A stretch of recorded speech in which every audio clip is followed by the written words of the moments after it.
The absence of a job letter will not prevent Venezuelan immigrants from re-registering their status in this country.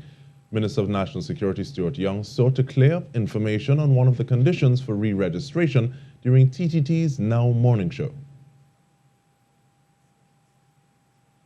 We accept if you don't have a job, and there are going to be some employers that don't want to give you a job letter, that does not stymie you from re-registering. So it's not mandatory. We want it for information gathering purposes. If you can't get it, you still have to re-register, because at the end of this exercise, if you haven't re-registered, you're now illegal and subject to deportation.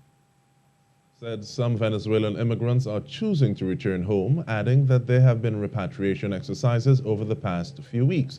The Venezuelan migrant re-registration exercise was launched on Monday, March 8 for Venezuelans who were previously registered under the Venezuelan Migrant Registration Framework that concluded on the 14th of June 2019. The exercise will end this Friday, 26th of March. Still with Minister Young, he says keeping the country safe is all about empowering the various sections of the armed forces. Minister Young says he is all about helping them do their job, but says he cannot micromanage.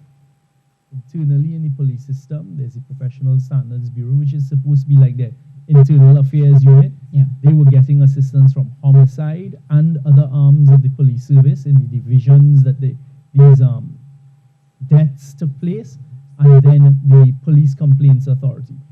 I took the time, I had a whole press conference to go through the law with the Police Complaints Authority. That is a body set up under the law that is an independent institution and has all of the powers it needs to conduct this investigation.